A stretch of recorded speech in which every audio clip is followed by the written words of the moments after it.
रहीम viewers, अपनी पिछली video में हमने क्रेडिट पर सेल्स को रिकॉर्ड करना सीखा था और इस वीडियो में हम व्यूअर्स सीखेंगे कि किस तरह से हमने कैश पर अपनी सेल्स को रिकॉर्ड करना है। तो व्यूअर्स, कैश सेल्स को रिकॉर्ड करने के लिए हम अपनी होम स्क्रीन मेन्यू से क्रिएट सेल्स रिसीट के ऑप्शन को जो है वो क्लिक करेंगे।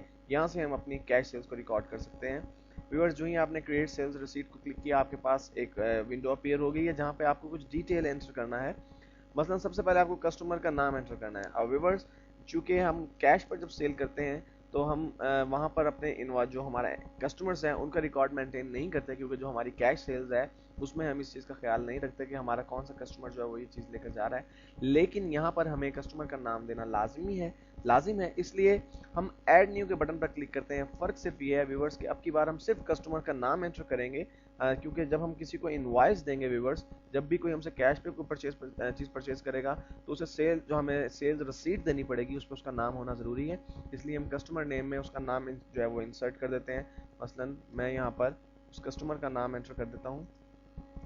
व्यूअर्स, ज़हन में रहे कि ये वो कस्टमर हैं जो हमसे कैश पर चीज़ परचेज करके जा रहे हैं, कैश पर मर्चेंडाइज परचेज कर रहे हैं, इसलिए इनका रिकॉर्ड हमारे पास मेंटेन नहीं होगा। जस्ट सेल्स रिसीट जो है वो एक रिकॉर्ड हो जाएगी।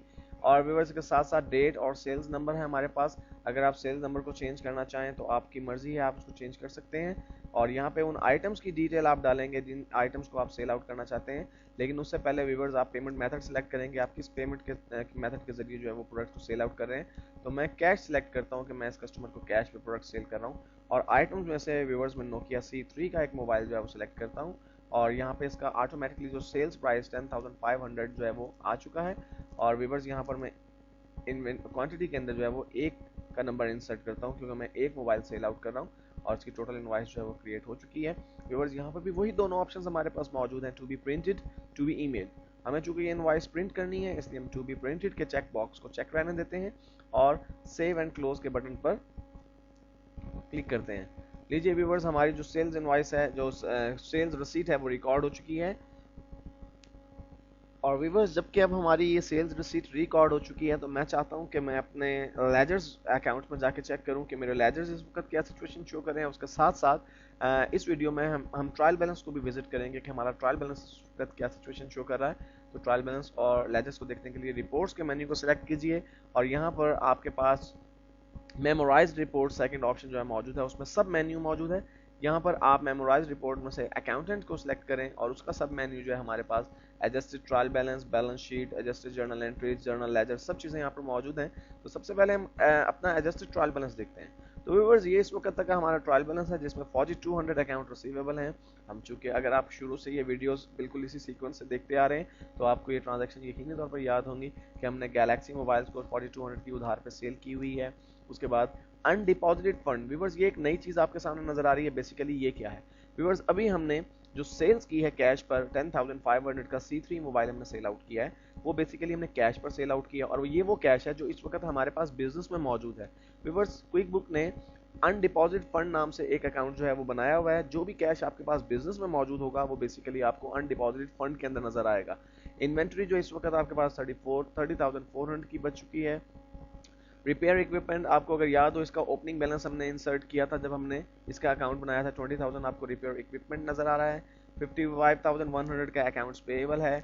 आपके इक्विटी यानी आपका कैपिटल का बैलेंस जो है वो 20,000 आपको नजर आ रहा है। सेल्स 14,700 की हो चुकी है। और व्यूअर्स, अगर आप इन सेल्स को चेकआउट करना चाहेंगे ये 14,700 कैसे हुई, तो मैंने उस पर जब डबल क्लिक किया तो मेरे पास यहाँ पर सेल्स की डिटेल आ रही है कि मैंने एक तो गैलेक्सी मोबाइल्स को 4200 की सेल की, उसके साथ साथ मैंने कैश रिसीट जो कैश पे मोहम्मद मतीन नामी एक शख्स को सेल की थी 10,500 की। इस तरह से हमारी टोटल सेल्स हो चुकी है वो 14,700 हो चुकी है। और व्यूअर्स, इसके साथ साथ आपके जो कॉस्ट ऑफ गुड्स सोल्ड का यानी जो चीज़ें आपने बेची हैं उनकी टोटल आपकी लागत कितनी आई थी उसकी मालियत जो है 13,300 है। और आपकी इन्वेंट्री एडजस्टमेंट जो आपके लिए एक्सपेंस की हैसियत रखता है उसकी जो वैल्यू है वो 11,400 रुपीज़ जो है वो आपके पास मौजूद है। व्यूअर्स, बिल्कुल इसी तरह से अगर आप चाहें कि आप लेजर्स को देखना चाहते हैं तो रिपोर्ट्स के मेन्यू में से आप मेमोराइज्ड रिपोर्ट को सिलेक्ट कीजिए और उसमें से अकाउंटेंट के सब मेन्यू में से आप लेजर जो है हमारे पास जर्नल लेजर मौजूद हैं।